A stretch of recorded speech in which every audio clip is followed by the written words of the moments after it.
नमस्कार, आप देख रहे हैं केएसबीएन टीवी। मैं हूं गोपाल कुमार झा।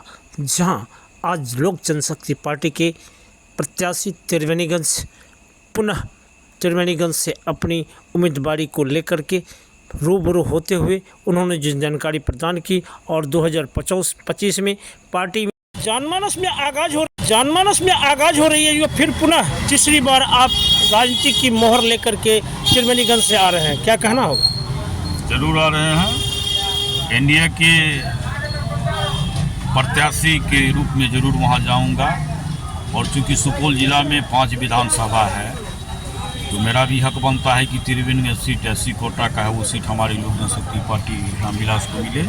और हमारे राष्ट्रीय अध्यक्ष जी भी हमें आश्वासन दिया है कि मैं त्रिवेणीगंज के लिए प्रयासरत हूँ। अगर कहीं दूसरे सीटों से आपका अगर चुनाव हो, आपको वहाँ से दिया जाए, जैसे कि सिंहेश्वर है अगर वगैरह है अपने पंचवर्षीय कोसी में, तो वो क्या होगा इस बार की चुनाव? मैं तो जनरल सीट में भी लड़ने को इच्छुक हूँ। अगर मुझे जनरल सीट भी मिलता है तो मैं जीत का सुनिश्चित करूँगा एनडीए से।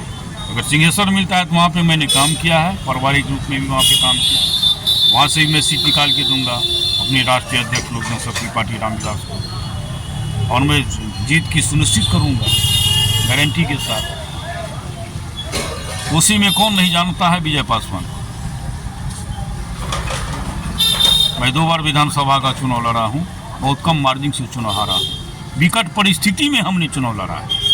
जिस समय में कांग्रेस लोजपा और क्या कहते हैं जो आरजेडी से अलग होकर लड़ा था, वही कांग्रेस अलग नहीं होता तो हम जीतते। आज जैसे इंडिया गठबंधन में कांग्रेस भी साथ है, आरजेडी भी साथ है, उस समय में अगर कांग्रेस भी आरजेडी और लोजपा रहता तो हम चुनाव जीत के आते।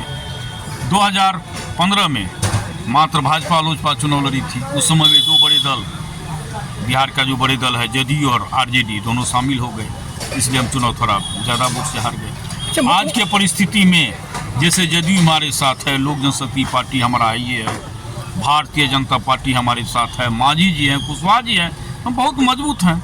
इस स्थिति में हम कम से कम लाखों वोट से जीत के आएंगे।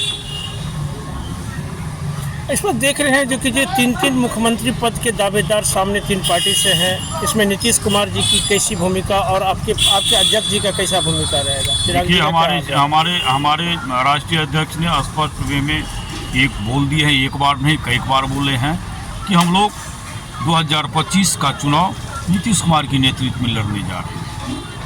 और मुख्यमंत्री जब उसका नेतृत्व होगा तो मुख्यमंत्री तो वही होंगे। तो यही बात है, हमारे राष्ट्रीय अध्यक्ष जी ही बोले हैं। वैसे हम लोग से अगर पूछिएगा एज ए लोक जनशक्ति पार्टी के एक कार्यकर्ता के हैसियत से, तो मैं तो चाहूँगा कि मेरा चिराग जी मुख्यमंत्री बने।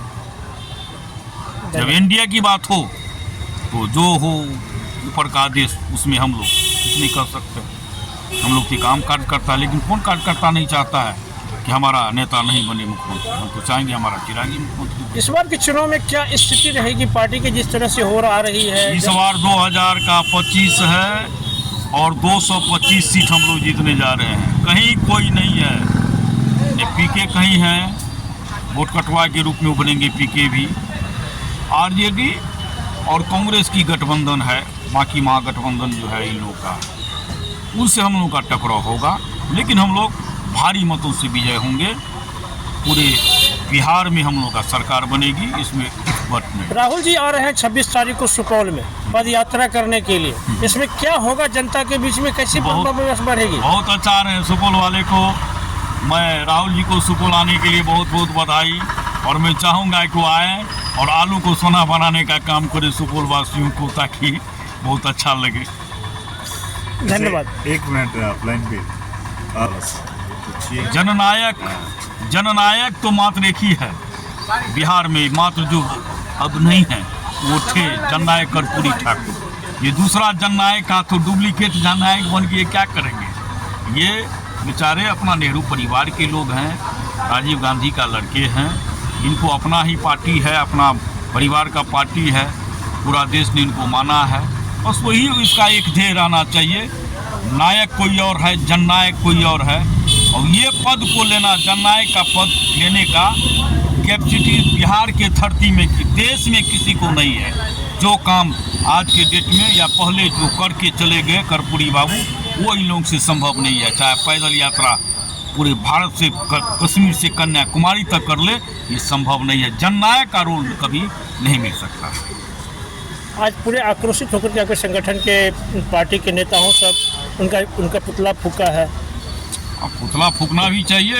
इनका जो रोल रहा है, कल के हम लोगों ने देखा है कि लोकसभा में इन्होंने प्रस्तावित जो कोई भी प्रधानमंत्री जी के जो प्रस्ताव थे उनको फाड़ने का काम किया है।